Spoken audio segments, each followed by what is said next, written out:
ये कहानी भरतपुर गांव के शेट्टी परिवार की कहानी है, जिसमें हरिवंश शेट्टी अपनी पत्नी और 3 बेटियों के साथ रहता है। हरिवंश पेशे से इंजीनियर है और अपनी तीनों बेटियों को बहुत पढ़ा लिखा कर अपने पैरों पर खड़ा करना चाहता है। गांव के सभी लोग हरिवंश को बेटियों की पढ़ाई के बजाय उनकी शादियों के लिए पैसे जोड़ने की सलाह देते हैं, मगर हरिवंश शेट्टी अपनी मर्जी का मालिक है। वो किसी की नहीं सुनता सिवाय अपने।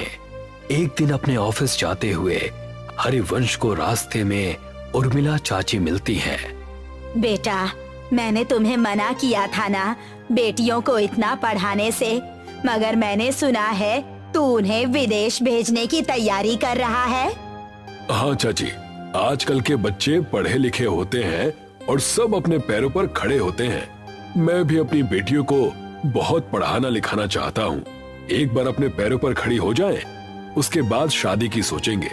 मगर बेटा, उनकी शादी। ओफो चाची, अभी वो तीनों बहुत छोटी हैं। तुम उनकी चिंता मत करो, मैं हूँ ना, मैं सब संभाल लूंगा। इतना कहकर हरिवंश अपने ऑफिस के लिए निकल जाता है। उसके ऑफिस पहुंचते ही उसे खबर मिलती है कि गांव में भूकंप आया है और सब बर्बाद हो गया है। हरिवंश वापस घर पहुंचता है और देखता है कि उसका पूरा गांव बर्बाद हो गया है। अरे ये सब क्या हो गया? मैं तो लुट गया, बर्बाद हो गया। अब कैसे सब हो पाएगा? मेरी बेटियां कैसे विदेश जाएंगी और आगे की पढ़ाई करेंगी? अजी, नुकसान तो पूरे गांव का हुआ है, मगर भगवान की कृपा है कि हम में से किसी को कुछ नहीं हुआ।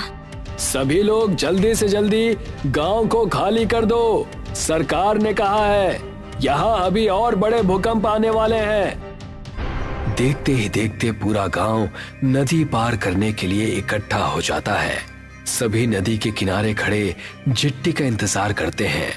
वहीं हरिवंश शेट्टी का परिवार भी अपने नंबर का इंतजार करता है। हरिवंश किसी सोच में डूबा है, तभी उसके कंधे पर कोई हाथ रखता है। हरिवंश पलट कर देखता है तो वो डर जाता है। खून से लथपथ एक आदमी उससे कहता है, बहुत लंबा इंतजार करवाया है तूने, आखिरकार तू हमारी पकड़ में आ ही गया। हरिवंश उस आदमी को देखकर डर जाता है। वो आसपास देखता है, सभी लोग नॉर्मल हैं। ऐसा लगता है जैसे हरिवंश के अलावा किसी और को वो आदमी नजर ही नहीं आ रहा। कौन हो तुम और मेरा इंतजार क्यों कर रहे थे? आत्मा कुछ कहती कि तभी हरिवंश की सबसे छोटी बेटी उससे कहती है, पापा, हम कब से यहाँ इंतजार कर रहे हैं। सबका नंबर आ रहा है, मगर हमारा बोट में नंबर ही नहीं आ रहा। अब तो मुझे बहुत जोर से भूख भी लग रही है। क्या दिन देखने पड़ रहे हैं ना इंजीनियर। जब अपनों के साथ कुछ बुरा होता है ना, तो हमें कहीं चैन नहीं मिलता। सही कहा ना मैंने? मगर तुम हो कौन और मुझसे क्या चाहते हो? तभी हरिवंश की नजर नदी के बीचों बीच चल रही नाव पर पड़ती है, जहां से बहुत चीखों की आवाजें आ रही हैं। नाव नदी के बीच हिचकोले खाने लगती है। तभी हरिवंश की नजर नदी में कुछ आत्माओं पर पड़ती है, जो जेट्टी से कुछ लोगों को पानी में गिराने की कोशिश कर रहे हैं। जो आदमी नदी में गिरता जाता है, वो आत्माएं एक एक करके उनका गला मरोड़ती, तो कोई आत्मा किसी का खून पीती है। इतना भयानक मंजर देखकर हरिवंश मन में सोचता है, शायद इन आत्माओं को आदमियों से प्रॉब्लम है, इसीलिए ये सिर्फ आदमियों को मार रही हैं। अगर मैं मेरे परिवार के साथ गया तो ये मेरे साथ साथ उन्हें भी नुकसान पहुंचा सकती हैं, जो मैं बर्दाश्त नहीं कर सकता। इतना सोचते हुए हरिवंश वहां से उल्टा गांव की तरफ भागना शुरू करता है और उसके परिवार वाले उसे वापस आने को कहते हैं। अरे, वहाँ कहाँ जा रहे हैं आप? गांव में खतरा है, लौट आइए। हाँ पापा, वापस आ जाइए ना प्लीज। वहाँ मत जाइए, मत जाइए ना पापा, वापस आ जाइए ना। मगर हरिवंश किसी की नहीं सुनता और गांव के अंदर भाग जाता है। वो जैसे ही गांव में जाता है वो देखता है वहां कोई नहीं है, एकदम सन्नाटा छाया हुआ है। हरिवंश अपने उजड़े हुए गांव को चारों तरफ से देखता है। तभी उसे एक आत्मा उसकी ओर दौड़ती हुई नजर आती है। हरिवंश अपनी जान बचाकर वहां से भागता है। भागते भागते थक जाने के बाद हरिवंश एक सरकारी स्कूल की बिल्डिंग के बाहर बैठ जाता है। वहां भी उसे सब उजड़ा हुआ दिखता है। तभी दो छोटे बच्चों की आत्मा हरिवंश के पास आती है और उससे कहती है, अंकल, हम तो मासूम से बच्चे थे ना, आपने हमें क्यों मार दिया? अब आपका नंबर है। मैं इन बच्चों को क्यों मारूंगा भला? मैं खुद बेटियों का बाप हूँ। हे भगवान, ये सब क्या हो रहा है मेरे साथ?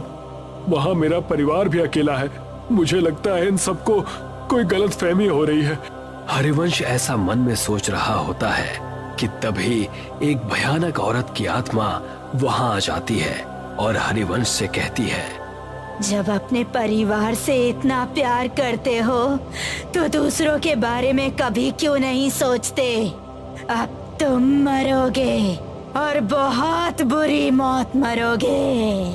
हरिवंश ये सब देखता है और फिर इधर उधर भागने लगता है। वो भागते भागते वापस नदी के किनारे आ जाता है, मगर इस बार वो देखता है कि वो जहां खड़ा है वहां कोई भी नहीं है। तभी वो देखता है एक और चिट्टी नदी के अंदर जा रही है जिस पर कुछ आत्माएं हमला करती हैं। हरिवंश को ये पहले समझ में नहीं आता। तभी वो देखता है कि गांव की तरफ से दौड़ती हुई आत्माएं हरिवंश के पास आ रही हैं। अब मेरा बच पाना मुश्किल है भगवान, मेरे परिवार का ध्यान रखना। तभी सामने से आती हुई आत्माएं उस पर जैसे हमला करती हैं। हरिवंश का पांव टकराता है और वो गिरते गिरते बचता है। वो अपनी नजर घुमाता है तो वो देखता है कि नदी पर एक पुल बना हुआ है। ऐसा कैसे हो सकता है? अभी तो यहाँ कुछ भी नहीं था, ये पुल कहाँ से आ गया? हरिवंश को लगता है कि शायद इस मुश्किल घड़ी में उसे कुछ समझ में नहीं आ रहा है। ये पुल पहले से ही यहाँ होगा, मगर उसने नोटिस नहीं किया। हरिवंश बिना कुछ सोचे समझे उस पुल पर चढ़ जाता है और वहां से दूसरी तरफ भागना शुरू करता है। भागते भागते वो ब्रिज के सेंटर में आ जाता है और यहाँ पहुंचते ही उसकी नजर नदी की दूसरी तरफ पड़ती है जहाँ उसका परिवार उसे बुला रहा है। हाँ सुधा, मैं आ रहा हूँ। हाँ बेटा, मैं बस अभी आया। हरिवंश जैसे ही कुछ कदम पुल की दूसरी तरफ दौड़ता है, उन दो बच्चों की आत्माएं उसके सामने आकर खड़ी हो जाती हैं। वो उन्हें देखकर डर जाता है और पलट कर देखता है। वो देखता है बहुत सारी डरावनी आत्माएं उसे घूर रही हैं। नहीं, अब मेरा बच पाना मुश्किल है। मुझे तो मेरा कसूर भी नहीं पता है। पता नहीं ये सब मेरे पीछे क्यों पड़ गए हैं। तभी उनमें से एक आदमी की आत्मा हरिवंश को कहती है, मैं इसे छोड़ूंगा नहीं। इसकी वजह से मुझसे मेरा परिवार छिन गया। इस आदमी का जिंदा रहना बहुत खतरनाक है। अगर आज हमने इसे छोड़ दिया तो ना जाने ये कितने और लोगों को मौत के घाट उतार देगा। मुझे छोड़ दो।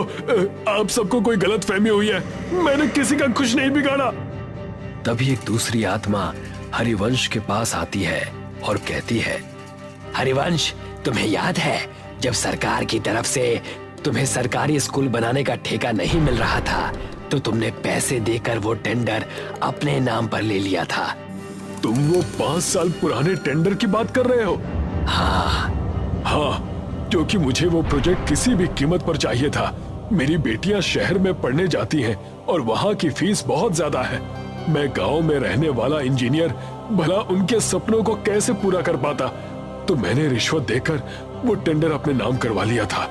मगर किसी को इस बात से क्या प्रॉब्लम हो सकती है? हरिवंश के ऐसा कहते ही वो स्कूल के बच्चे उसके सामने आकर कहते हैं, अंकल, अगर आप वो टेंडर नहीं लेते तो आज हम जिंदा होते। इसका क्या मतलब है? इसका सिंपल सा मतलब है अंकल कि आपने बच्चों के भविष्य का ध्यान रखा। मगर गांव में रहने वाले गरीब परिवार के बच्चों का ध्यान नहीं रखा। तभी आपने टेंडर अपने नाम किया, मगर उसमें भी पैसा बचाने के चक्कर में आपने घटिया मटेरियल का यूज किया, जिसकी वजह से हमारा स्कूल बिना किसी वजह से ही टूट कर गिर गया और हम जैसे सैकड़ों बच्चों की जान चली गई। ये सुनकर हरिवंश का मुंह खुला का खुला रह जाता है।